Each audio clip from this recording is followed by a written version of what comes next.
Hello everyone, आज date है 11 of December 2022 और द हिंदू न्यूज एनालिसिस में आपका स्वागत है। इस वीडियो में हम द हिंदू की इंपोर्टेंट न्यूज़ को एग्जाम के पॉइंट ऑफ व्यू से डिस्कस करेंगे। नीचे डिस्क्रिप्शन बॉक्स में Telegram channel Volcano IAS Academy का लिंक दिया हुआ है। आप Telegram channel Volcano IAS Academy के साथ में जुड़ सकते हैं। वहाँ पर हर exam means UPSC, state PCS and other exams के पॉइंट ऑफ व्यू से काफ़ी इंपॉर्टेंट इन्फॉर्मेशन आप सभी के साथ में शेयर की जाती है। तो चलो स्टार्ट करते हैं। वीडियो को स्टार्ट करेंगे एक ज्योग्राफिकल मैप क्वेश्चन के साथ में। और आज आपका क्वेश्चन ये है कि दहला डैम को आपको मैप में व्यू करना है, फिर इससे रिलेटेड हर इंपॉर्टेंट फैक्ट्स को एंड इन्फॉर्मेशन को कमेंट बॉक्स में टाइप करना है। कल हमने आपसे क्वेश्चन पूछा था थेरी डेजर्ट को लेकर के। तो थेरी डेजर्ट को अगर हम मैप में व्यू करें तो हमारे इंडिया के सर्दर्न पार्ट में तमिलनाडु स्टेट में एक स्मॉल डेजर्ट के रूप में लोकेटेड है थेरी डेजर्ट। और ये जो थेरी डेजर्ट है यहाँ पर रेड सैंड ड्यून्स देखने को मिलते हैं। और ये जो रेड सैंड ड्यून्स हैं इन्हीं को तमिल लैंग्वेज में थेरी के नाम से जाना जाता है। तो इस डेजर्ट की जो लोकेशन है वो आपके लिए इम्पोर्टेंट हो जाती है। द हिंदू को अगर हम डिस्कस करें तो फर्स्ट इंपोर्टेंट न्यूज़ है द हिंदू के फ्रंट पेज पर। और आप सभी को पता होगा कि प्रेजेंट टाइम में गुजरात स्टेट और हिमाचल प्रदेश स्टेट में लेजिस्लेटिव असेंबली के इलेक्शन हुए। और जो हिमाचल प्रदेश स्टेट है वहाँ पर टोटल सीट है 68 और उन टोटल सीट में 40 सीट जो है वो कांग्रेस पार्टी को मिली। कांग्रेस पार्टी ने अपना candidate as a chief minister declare किया है सुखविंदर सिंह सुक्खू को। बात आती है गुजरात की, तो गुजरात के अभी जो सीएम थे भूपेंद्र पटेल वही वहाँ पर रेगुलर करेंगे नेक्स्ट टर्म के लिए। आप ये कमेंट बॉक्स में बताओगे कि गुजरात में लेजिस्लेटिव असेंबली की कितनी सीट हैं। तो ये कुछ इंपॉर्टेंट फैक्ट थे, बेसिक फैक्ट थे जो आपको पता होना चाहिए। नेक्स्ट यहाँ पर जो आर्टिकल है वो साइक्लोन को लेकर के है कि तमिलनाडु का जो कोस्टल एरिया है वो साइक्लोन की वजह से काफ़ी ज़्यादा इफेक्ट हो रहा है। और एक सेकेंड, हाँ, तमिलनाडु का जो कोस्टल एरिया है वो साइक्लोन की वजह से काफ़ी ज़्यादा इफेक्ट हो रहा है। काफ़ी लोगों की लाइफ जो है वहाँ पर जो इंफ्रास्ट्रक्चर जो है वो इसकी वजह से इफेक्ट उनके ऊपर इफेक्ट देखने को मिल रहा है। तो साइक्लोन टर्म के बारे में हम डिस्कस कर लेते हैं। देखो, साइक्लोन क्या होता है, एक तरीके से इनवर्ड एयर सर्कुलेशन होता है। आप इस तरीके से समझिए कि आप सभी को पता है कि लैंड एरिया और वाटर एरिया का या फिर वाटर एरिया दोनों को अगर हम कंपैरिजन करें तो लैंड एरिया जो है वो जल्दी गर्म होता है, जल्दी ठंडा होता है। वाटर एरिया देरी से गर्म होता है लेकिन देरी से ठंडा होता है। तो यहाँ पर अगर हम डिस्कस करें तो टेम्परेचर इंक्रीज होने की वजह से रेगुलर यहाँ पर टेम्परेचर इंक्रीज हो रहा है, जिसकी वजह से ये जो रीजन है वहाँ पर टेम्परेचर इंक्रीज होगा, लो प्रेशर क्रिएट होगा। तो बाहर की तरफ से एयर जो है वो इनवर्ड सर्कुलेशन यहाँ पर देखने को मिलेगा, जिसकी वजह से यहाँ पर साइक्लोन एक्टिविटी क्रिएट होती है। एक इंपॉर्टेंट फैक्ट है कि जो नॉर्दर्न हेमिस्फीयर है, northern hemisphere 0 degree equator line, इसके जो नॉर्दर्न पार्ट है उसको नॉर्दर्न हेमिस्फीयर बोलते हैं, उसका सदर्न पार्ट जो है उसको सदर्न हेमिस्फीयर। तो नॉर्दर्न हेमिस्फीयर में जो एयर का सर्कुलेशन है वो एंटी क्लॉकवाइज होता है और सदर्न हेमिस्फीयर में एयर का सर्कुलेशन जो है वो क्लॉकवाइज देखने को मिलता है। तो इस तरीके से साइक्लोन का फॉर्मेशन होता है। साइक्लोन दो तरीके के होते हैं अगर हम डिस्कस करें तो ट्रॉपिकल साइक्लोन और एक्स्ट्रा ट्रॉपिकल साइक्लोन। अब ये जो ट्रॉपिकल साइक्लोन ये कहाँ से कहाँ तक डिफाइन होते हैं, तो अगर हम बात करें ट्रॉपिकल साइक्लोन की तो ट्रॉपिक ऑफ कैंसर मतलब 23.5 डिग्री नॉर्दर्न पार्ट में जो है ट्रॉपिक ऑफ कैंसर, वहाँ से लेकर के सदर्न पार्ट में ट्रॉपिक ऑफ कैप्रिकॉर्न, ओके, वहाँ तक जो है वो जो साइक्लोन होते हैं उनको बोलते हैं ट्रॉपिकल साइक्लोन। ओके, तो ये साइक्लोन से रिलेटेड बेसिक फैक्ट्स हैं जो हमें पता होना चाहिए। नेक्स्ट इंपोर्टेंट आर्टिकल है, देखिए, देखो देखो उत्तराखंड और हिमाचल प्रदेश वाला जो रीजन है वो आप सभी को पता है कि हिली माउंटेनियस रीजन है। तो वहाँ पर जो काऊ रहती हैं उनके जेनेटिक मॉडिफिकेशन देखने को मिला है और एक न्यू ब्रीड बनाई गई है बद्री। ओके, और इसका मेन टारगेट ये है कि इसकी जो प्रोडक्टिविटी है वो इंक्रीज हो सके। साथ ही साथ में वहाँ पे जो काऊ है वो वहाँ पे जो भी हर्ब्स हैं, जो भी श्रब्स हैं उनको खाती हैं और इसकी वजह से वहाँ पर बहुत सारे मेडिसिनल प्लांट्स देखने को मिलते हैं। तो इसकी वजह से उनका जो पंचगव्य होता है, 5 प्रोडक्ट जो होते हैं काऊ के, जिसमें मिल्क आ गया, कर्ड आ गया, घी आ गया, डंग एंड यूरिन, ये जो 5 जो पंचगव्य होते हैं ये और ज़्यादा इम्पोर्टेंट हो जाते हैं। तो यहाँ पर बद्री काऊ जो है उस ब्रीड के बारे में बताया गया है कि जेनेटिक बूस्ट देखने को मिला है। उनका जो घी है उसमें काफ़ी ज़्यादा मेडिसिनल क्वालिटीज़ देखने को मिल रही है। मिल्क जो है, यहाँ तक कि यूरिन एंड डंग जो है वो भी काफ़ी ज़्यादा इम्पोर्टेंट है। तो इन सभी को यहाँ पर बेचा जा रहा है और एक तरीके से इकोनॉमिक कंडीशन को बूस्टअप करने में काफ़ी ज़्यादा हेल्प क्रिएट कर रहे हैं।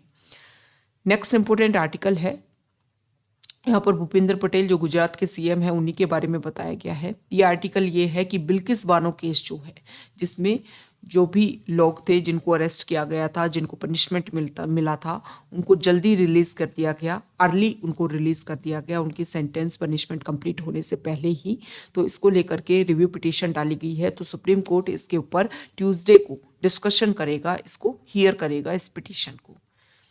नेक्स्ट इंपॉर्टेंट आर्टिकल है साइंस पेज पर, और यहाँ पर देखो टीबी के एलिमिनेशन के लिए एक प्रोसीजर अपनाया गया है। इस आर्टिकल में बताया गया है कि जिस तरीके से जो पोलियो है उसका एलिमिनेशन देखने को मिला, साथ ही साथ में स्मॉल पॉक्स का एलिमिनेशन देखने को मिला, और एलिमिनेशन हुआ जन भागीदारी के साथ में, मतलब कम्युनिटी का पीपल्स पार्टिसिपेशन, कम्युनिटी पार्टिसिपेशन देखने को मिला। इसकी वजह से जो पोलियो और स्मॉल पॉक्स जो है उनको एलिमिनेट किया जा सका। तो सेम हमें फोकस करना है टीबी के ऊपर, ट्यूबरकुलोसिस के ऊपर। यहाँ पर बताया गया है कि अगर न्यूट्रिशन पॉइंट ऑफ व्यू से अगर वीक है कोई पर्सन और टीबी भी है, तो जो इश्यू है वो काफ़ी ज़्यादा विशियस साइकिल बन जाता है, मतलब काफ़ी ज़्यादा इफेक्ट करता है। ओके, तो फोकस हमें किसके ऊपर करना है? हमें फोकस करना है इस चीज़ के ऊपर कि जो न्यूट्रिशन लेवल है वो बना रह सके और टीबी का एलिमिनेशन हो सके, ताकि टाइम टू टाइम जो है वो डोजेज उनको दी जा सके। इसके लिए यहाँ पर कोशिश की जा रही है कि टीबी को एलिमिनेट करने के लिए निक्षय मित्र जो है उस इनिशिएटिव को स्टार्ट किया जा सके। अब इसमें जो निक्षय मित्र स्कीम है, इसमें टीबी पेशेंट जो हैं उनको एक तरीके से काउंट किया जाएगा, उनके ऊपर फोकस किया जाएगा। और ये जो निक्षय मित्र कौन होंगे? ये कोई इंडिविजुअल हो सकते हैं, एनजीओ इसमें सपोर्ट कर सकता है, कोऑपरेटिव सोसाइटीज, कॉरपोरेट्स और पॉलिटिकल पार्टीज, ये सभी मिलकर के इसमें अपने लेवल पर जो है हेल्प कर सकते हैं और इस इशू को टारगेट करने में कोशिश कर सकते हैं। ओके, तो यहाँ पर जब एक एक्टिवनेस, एक अवेयरनेस क्रिएट की जाएगी तो टीबी को ज़्यादा से ज़्यादा टारगेट किया जा सकेगा और जो इशू है उसको सॉल्व किया जा सकेगा। तो इसी को फोकस करते हुए 2018 में जो प्रोग्राम स्टार्ट किया गया था, नेशनल टीबी एलिमिनेशन प्रोग्राम, जो एक तरीके से डायरेक्ट बेनिफिट ट्रांसफर प्रोवाइड करती है टीबी पेशेंट्स को 500 पर मंथ। तो ये मनी जो है उनको दिया जाएगा ताकि जो प्रोसीजर है उसको एस्टेब्लिश किया जा सके और टीबी को एलिमिनेट किया जा सके। नेक्स्ट यहाँ पर एनीमिया जो है उसके बारे में बताया गया है कि रूरल इंडिया में अगर हम डिस्कस करें तो 10 मैन में से 3 मैन जो हैं उनमें एनीमिया देखने को मिलता है। एक इम्पोर्टेंट फैक्ट है, अगर हम सर्दर्न स्टेट और नॉर्दर्न पार्ट की अगर हम कंपैरिजन करें तो सर्दर्न स्टेट में एनीमिया के जो इशू है मैन में वो 18.5% है और जो हमारा ईस्टर्न रीजन है वहाँ पर 34.1% है। तो यहाँ पर देखो कुछ इंपॉर्टेंट बातें बताई गई हैं कि जो विमेन हैं उनमें तो मैक्सिमम जो एनीमिया जो देखने को मिलता है उसकी वजह से कि वहाँ पर विमेन में तो फोलिक एसिड, विटामिन B12, साथ ही साथ में इन सभी की वजह से इशू क्रिएट होते हैं, लेकिन मैन में तो सिर्फ और सिर्फ आयरन की डेफिशिएंसी की कमी से। तो हम कोशिश क्या कर सकते हैं कि उनको आयरन सप्लीमेंटेशन, मतलब जो भी इशू है, जो भी प्रॉब्लम है उसमें आयरन का जो इंक्लूड जो है वो ज़्यादा से ज़्यादा किया जा सके ताकि जो इशू है वो कम देखने को मिले। इस आर्टिकल में ये भी बताया गया है कि देखो जो मंथली पीरियड्स होते हैं उनकी वजह से भी विमेन में तो जो ब्लड का लॉस है वो देखने को मिलता है, लेकिन मैन में इस तरीके का कोई प्रॉब्लम नहीं है। फिर मैन में अगर एनीमिया के इशू आ रहे हैं मतलब उनका न्यूट्रिशन लेवल जो है वो काफ़ी कम है, वो इस तरीके के डाइटरी फूड को इंक्लूड नहीं कर रहे हैं अपने फूड में जिसमें आयरन जो है उसका एनरिचमेंट देखने को मिले। नेक्स्ट इंपॉर्टेंट आर्टिकल है, यहाँ पर बताया गया है कि G20 का जो लोगो है उसको अभी एक तरीके से अनवेल किया गया। तो ये किया गया नागालैंड में जो हॉर्नबिल फेस्टिवल है उसके उस टाइम में। और हॉर्नबिल फेस्टिवल जो है वो दिसंबर में 1 से 10 दिसंबर के बीच में वहाँ पर ऑर्गेनाइज किया जाता है। ये जो हॉर्नबिल फेस्टिवल है ये काफ़ी ज़्यादा इम्पोर्टेंट है, टूरिज्म को काफ़ी ज़्यादा प्रमोट करता है। अगर हम बात करें हॉर्नबिल की, तो हॉर्नबिल जो है वो हिमालयन फुटहिल्स में पाया जाता है, नॉर्थ ईस्ट में पाया जाता है और वेस्टर्न घाट में पाया जाता है। अरुणाचल प्रदेश और केरला स्टेट का ये स्टेट बर्ड है और with a wing span of 5 feet, और it presents an awesome and noisy spectacle while landing on a perch. Okay, तो यहाँ पर ये बताया गया है कि देखो ये जो हॉर्नबिल है वो इस तरीके से इम्पोर्टेंट है। साथ ही साथ में अगर हम बात करें तो यहाँ पर ये बताया गया है कि हॉर्नबिल जो है वो काफ़ी फैसिनेटिंग है, टूरिज्म को काफ़ी ज़्यादा अट्रैक्ट करता है टूरिस्ट को। तो हॉर्नबिल की पॉपुलेशन जो है वो एक तरीके से इफ़ेक्ट नहीं होनी चाहिए, क्योंकि इसकी वजह से बायोडाइवर्सिटी जो है वो भी काफ़ी ज़्यादा इफ़ेक्ट होगा। ये बहुत ज़्यादा स्पेसिफिक अगर हम बात करें तो बेरीज़ को काफ़ी ज़्यादा कंज्यूम करते हैं, तो मतलब उनके सीड को डिस्पर्स करने में काफ़ी ज़्यादा इंपॉर्टेंट हेल्पफुल रहते हैं, जिससे जो फॉरेस्ट एरिया है वो काफ़ी ज़्यादा इंक्रीज़ होता है। तो इनकी पॉपुलेशन अगर इफ़ेक्ट होती है तो इनडायरेक्टली जो फॉरेस्ट बायोडाइवर्सिटी है वो भी इससे इफ़ेक्ट देखने को मिलेगी। ओके, नेक्स्ट इंपॉर्टेंट आर्टिकल है FAQ पेज पर, और यहाँ पर जो एल्जमायर जो डिजीज़ है उसके लिए जो न्यू यहाँ पर मेडिसिन डेवलप की जा रही है, न्यू ड्रग डेवलप की जा रही है, उसके बारे में यहाँ पर बताया गया है। और ड्रग का नेम है लेकेनेमैप। ये जो लेकेनेमैप जो न्यू ड्रग है जो यहाँ पर बनाई गई है, इसके ऊपर अगर हम फोकस करें तो ये जो डिजीज़ होती है इसमें एक प्रोटीन का क्या देखने को मिलता है, जमाव देखने को मिलता है। उसको टारगेट करने में ये ड्रग जो है वो काम करेगी, जिससे ये रिजल्ट जो है वो देखने को मिलेगा। ओके, अब यहाँ पर ये अच्छे से इफेक्ट करेगी या नहीं करेगी, फ्यूचर क्या होगा, तो इसके फ्यूचर के बारे में तो ये बताया गया है। An initial decision on the drug approval by the FDA is expected on 6 January 2023 from the European medicinal agency later in 2023 according to the Lancet. तो लेंसेट ने ये बोला है कि यहाँ पर अप्रूवल देखने को मिलता है, तो ये डिजीज़ जो है इसको अप्रूवल दिया जाएगा और इस ड्रग को अप्रूवल दिया जाएगा और इस डिजीज़ के ऊपर इसको रेगुलेट करने की कोशिश की जाएगी।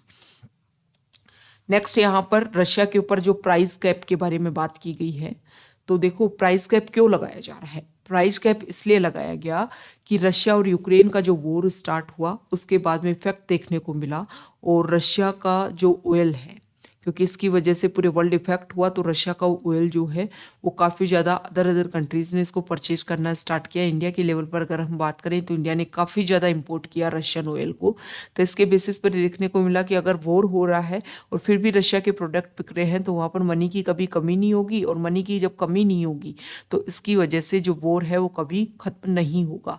इसीलिए G7 countries, European union and other western countries ने मिलकर के कैप डिसाइड किया है, साथ ही साथ में ऑस्ट्रेलिया, इन सब ने कि एक कैप डिसाइड किया जाए और यहाँ पर $60 पर बैरल जो है वो डिसाइड किया गया है कि इतने रुपए में ही खरीदा जाएगा, इतने डॉलर में ही खरीदा जाएगा वहाँ का ऑयल। इंडिया को लेकर के यहाँ पर जर्मनी के और अदर कंट्रीज़ के एम्बेसडर जो है उन्होंने डिस्कशन किया, तो इंडिया ने बोला कि इंडिया के जो पर्सनल इंटरेस्ट हैं उनको सर्वाइव करने के लिए हम इस तरीके के जो रिलेशन हैं उनको मेंटेन करेंगे। ओके, अब देखो यहाँ पर रशिया का जो ऑयल है उसको बैन भी किया जा सकता है, लेकिन बैन नहीं कर सकते क्योंकि पूरे वर्ल्ड लेवल पर जो एक चेन जो है वो इससे इफेक्ट देखने को मिल सकती है, क्योंकि बहुत सारी कंट्रीज जो है वो ऑयल के लिए रशिया के ऊपर डिपेंडेंसी रखते हैं। तो इस चेन को रोका नहीं जा सकता, इसको रेगुलर किया जाना चाहिए, लेकिन कुछ रिस्ट्रिक्शन होने चाहिए ताकि रशिया और यूक्रेन का जो वॉर है वो एंडिंग स्टेज में आए। तो यहाँ पर ये बोला गया है कि अगर ये रिस्ट्रिक्शन लगाए जाते हैं तो इससे जो चेन है, मतलब प्रोडक्ट की जो चेन है, मतलब वर्ल्ड लेवल पर ऑयल जो है वो भी इफेक्ट नहीं होगा। साथ ही साथ में जो प्रोसीजर है चेन जो है वो भी रेगुलर बनी रहेगी और रशिया और यूक्रेन का जो वॉर है वो भी एक एंडिंग स्टेज में आएगा। कल भी अगर आपने न्यूज़पेपर रीड किया होगा, हम वीडियो अपलोड नहीं कर पाए कुछ पर्सनल रीजन की वजह से, अब हम रेगुलर करेंगे। आप व्यू कर सकते हो, जो न्यूज़पेपर है वो भी हमने अपलोड कर दिया है। तो उसमें आपने फॉरेन पेज पर देखा होगा कि रशिया के जो प्रेसिडेंट है उन्होंने डिक्लेयर किया है कि जल्दी वॉर जो है वो एंडिंग स्टेज में आएगा, जो भी डिस्कशन प्रोसीजर है वो कंप्लीट हो चुका है। ओके, तो यहाँ पर रशियन ऑयल के कैप के बारे में इसीलिए डिसीजन लिया जा रहा है कि कैप जो है वो इसलिए डिसाइड की जाए कि मनी जो है वो लिमिटेड वे में रशिया के पास पहुंचे, ताकि जो वॉर है वो भी खत्म हो सके और जो रेगुलर सीरीज जो है चेन जो है ऑयल की वो भी रेगुलर बनी रह सके। ओके, तो ये आज का हमारा द हिंदू न्यूज़पेपर का डिस्कशन था। अगर आप यहाँ तक आए हैं, वीडियो आपको अच्छा लगा है तो प्लीज़ वीडियो को लाइक कीजिए, शेयर कीजिए और चैनल को सब्सक्राइब कीजिए। Okay, thank you.